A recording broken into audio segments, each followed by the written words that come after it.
this is Kim and welcome back to my YouTube channel. Today's video is going to be about the symptoms of TSW and some of the early signs of topical steroid withdrawal that I wish I knew a little bit earlier. And just a disclaimer that with TSW, everyone's symptoms can be different because our body is different and our healing process can be different as well. It depends on our body type, our immune system, and with the severity of the symptoms, it can also depend on how long you have been using steroid, how frequent you were using them, and also with the type and concentration of the steroid, it can be different as well. So everything I will be talking about in this video is solely based on my personal experience, and some of the symptoms can be a correlationship with TSW, may not be directly caused by TSW as well. But for this video, it's just for educational purposes, that for anyone who may be wondering right now if you are having severe eczema or may have signs of TSW, I hope that this video will be beneficial for you guys. There is a story, it was written for each of us and it's yet to be told. So to begin with, let's talk about the early symptoms of TSW. And all of these early signs, I didn't really recognize it until later on when I resonated that I was struggling with TSW. But looking back, definitely can tell that those are really different from what I was experiencing with eczema in the past. So one of the signs that I realized looking back to the modeling pics that I had in the past, it was about, I would say, 6 months before I actually stopped using steroid and went through topical steroid withdrawal. In the pictures, I realized that my legs were completely different. The color, the skin tone of my legs were completely different. And as you can see from the pictures, my legs were a little bit purple, ashy. There wasn't a rash until later on. The second sign of TSW is having digestive issues. And for those of you who may know, there is a strong connection between our gut, immune system, and our skin. Oftentimes when there's imbalance in our gut microbiome, it may show up as immune system issues, and also eczema is highly associated with leaky gut as well. And I remember back then, before I stopped using steroid, I was having a lot of digestive issues, a lot of bloating, gas, and a lot of diarrhea as well. The third sign of TSW was my body developed sensitivity and new allergies to food and the environment. One of the huge warning signs for me was that my body broke out in hives after a really intense dance classes, and ever since that episode it kept happening until I stopped using steroid and starting to heal from it. And another sign was that whenever I go out in Toronto in the winter, I would develop hive all over my face. And that was extremely painful. It had a burning sensation as well. And I remember that I couldn't get anywhere without having that reaction. And last but not the least, I also developed a lot of different allergies. I went to do allergen test before I decided to stop using steroid, and it was a warning sign that my body was really sensitive almost to everything I eat at that moment. And I also developed a life-threatening allergic reaction to gluten as well, which caused 2 anaphylactic shocks before TSW happened. And the last early warning sign is also the warning sign that causes me to stop using steroid at the first place, was that the topical steroid and antihistamine wasn't doing anything to my body anymore. I was having more frequent flare-up, and my flare-ups were really out of control with a lot of inflammation, intense itchiness. And that's when I realized that my body developed a tolerance basically to topical steroid. And that's when I listened to my body and stopped using the medication that I was using and to heal myself naturally. And after I stopped using steroid, it was a roller coaster ride, like literally. My skin will get really bad for a few days, having a flare up for a few days, and then it will be better for a few days, and then flare up again, get better, flare up, get better, until one day my body, my immune system really could not regulate the inflammation anymore, and it was like an explosion, and I started getting inflammation, a really long episode of like having inflammation on my body, all over my body, intense itchiness, swollenness, burning sensation when you touch my skin.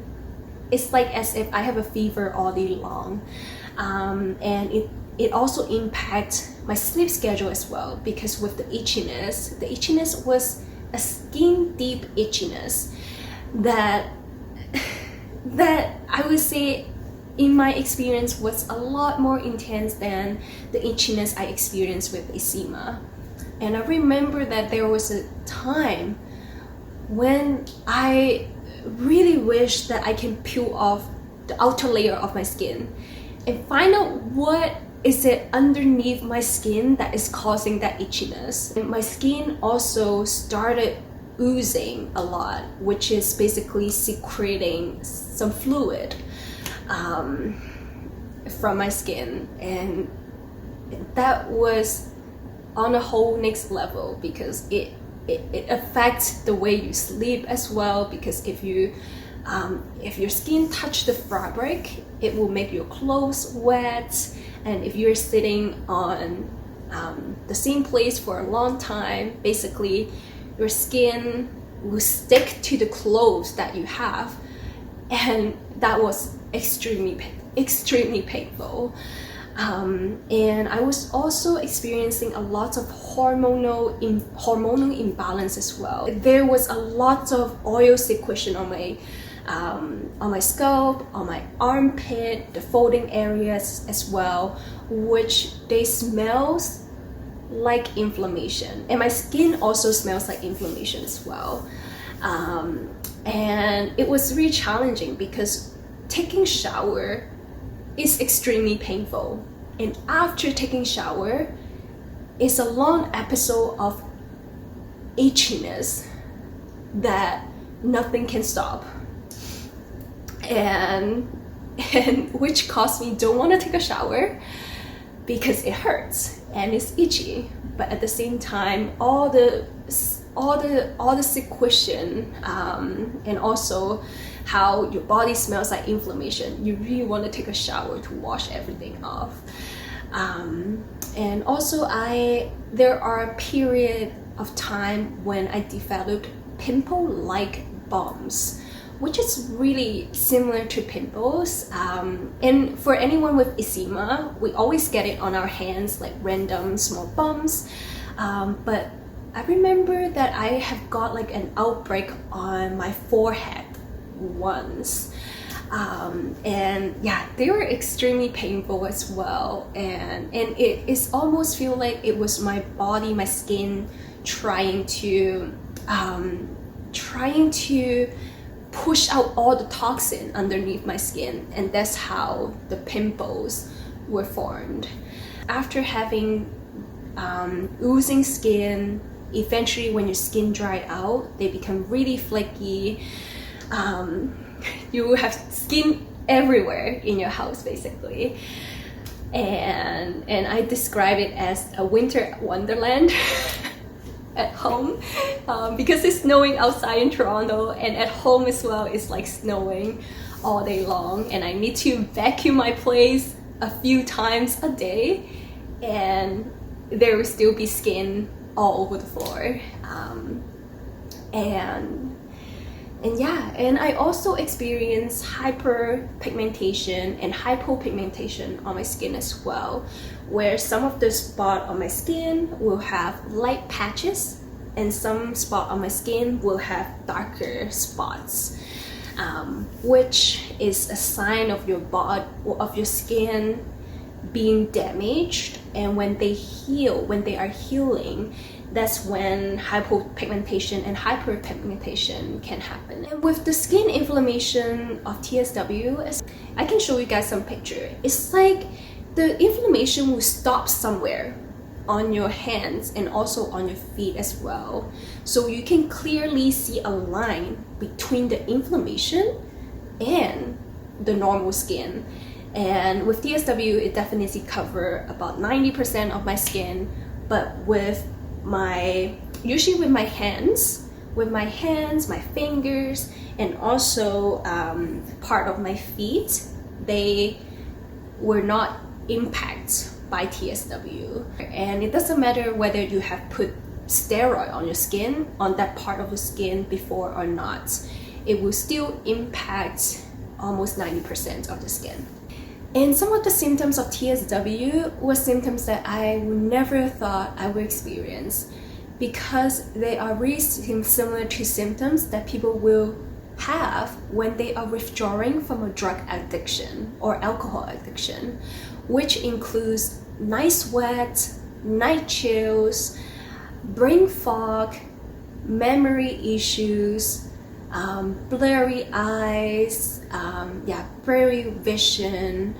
And those are the things that it's definitely on a whole different level that impair my normal day-to-day life. And other than everything, the physical symptoms that was caused by TSW, there were definitely a mental health side of it, where I was experiencing really depressive state, anxiety with going out, anxiety with looking at myself, looking in the mirror, and that also include things like having lower in confidence, lower in appetite, and I was having unintentional weight loss as well, really massive weight loss during that period of time.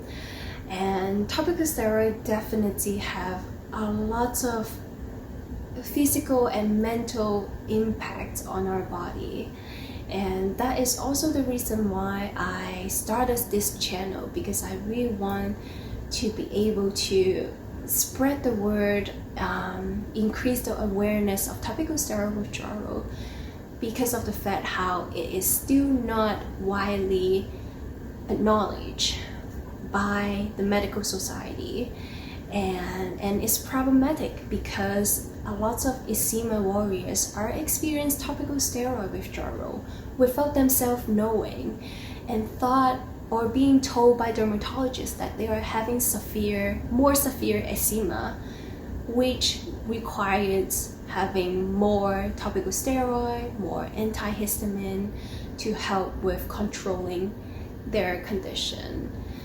But I am really confident to say that our body have our natural healing power, and with steroid and medication, they're more like a band-aid solution to help with lowering the inflammation.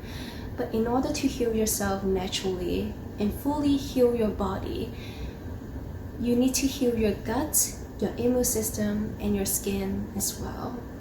And I'm really looking forward to be on this journey with you guys. And in the next video, I'm gonna be talking about more about my diet, nutrition, and supplementation. So I hope you guys look forward to the new video. And if you guys enjoyed the video, please feel free to like and subscribe to the channel. And I will see you guys next time.